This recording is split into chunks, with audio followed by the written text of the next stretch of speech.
നമസ്കാരം. വളരെ വേദനാജനകമായ വാർത്തയാണ് പങ്കുവയ്ക്കാനുള്ളത്. മുൻ മന്ത്രിയും കേരള കോൺഗ്രസ് എം ചെയർമാനുമായ കെ.എം. മാണി അന്തരിച്ചു.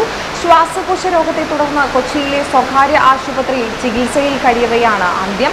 ശ്വാസകോശത്തിൽ അണുബാധയെ തുടർന്നാണ് അദ്ദേഹത്തെ കൊച്ചിയിലെ ലേക്ക് ഷോർ ആശുപത്രിയിൽ പ്രവേശിപ്പിച്ചത്. ചികിത്സയിലായിരുന്ന അദ്ദേഹം വൈകിട്ട് 4:57 മരിച്ചത്.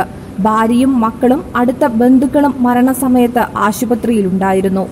രോഗം മൂർച്ഛിച്ചതിനെ തുടർന്ന് ഏപ്രിൽ 5 അദ്ദേഹത്തെ കൊച്ചിയിലെ ആശുപത്രിയിൽ പ്രവേശിപ്പിച്ചത്.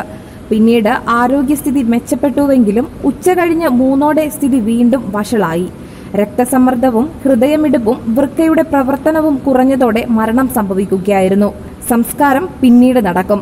1964 കേരള കോൺഗ്രസ് രൂപീകൃതമായപ്പോൾ മുതൽ കരിങ്ങോഴയ്ക്കൽ മാണി എന്ന കെ.എം. മാണിക്ക് കേരള രാഷ്ട്രീയത്തിൽ തിരിഞ്ഞു നോക്കേണ്ടി വന്നിട്ടില്ല.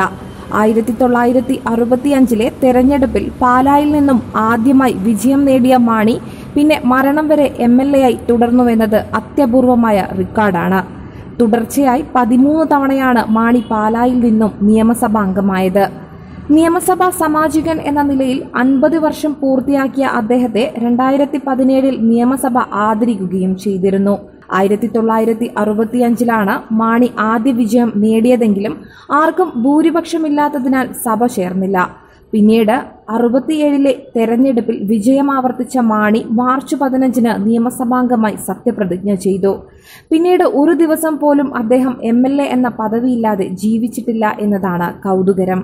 ഏറ്റവും കൂടുതൽ കാലം മന്ത്രിസ്ഥാനം വഹിച്ചയാൾ, കൂടുതൽ ബജറ്റ് അവതരിപ്പിച്ച ധനമന്ത്രി, ഏറ്റവും അധികം മന്ത്രിസഭകളിൽ അംഗം, ഏറ്റവും അധിക കാലം നിയമവകുപ്പുകൾ കൈകാര്യം ചെയ്ത മന്ത്രി എന്നീ റെക്കോർഡുകളെല്ലാം അദ്ദേഹം സ്വന്തം പേരിൽ ചേർത്തുവെച്ചു. കോട്ടയം മീനച്ചിൽ താലൂക്കിലെ മരങ്ങാട്ടുപള്ളിയിൽ 1933 ജനുവരി 30 കർഷക ദമ്പതികളായ മാണിയുടെയും ഏലിയാമ്മയുടെയും മകനായാണ് അദ്ദേഹം ജനിച്ചത്. Tiruchirappalli saint Joseph college, Madras law college എന്നിവിടങ്ങളിൽ വിദ്യാഭ്യാസം പൂർത്തിയാക്കിയ കെ.എം. മാണി 1955 അഭിഭാഷക ജോലിയിൽ പ്രവേശിച്ചു.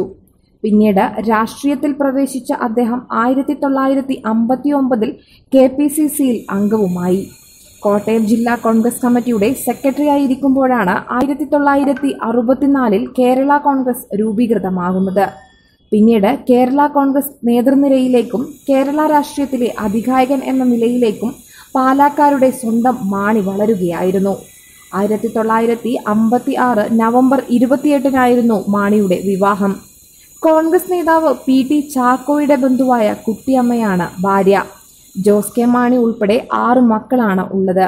മറ്റു മക്കൾ എൽസമ്മ, ആനി, സാലി, ടെസി, സ്മിത എന്നിവരാണ്. വാർത്തകൾ ഉടനടി അറിയാൻ top news Kerala YouTube channel subscribe ചെയ്ത് ബെല്ലൈക്കൺ അമർത്തി ലൈക്ക് ചെയ്ത് ഷെയർ ചെയ്യുക.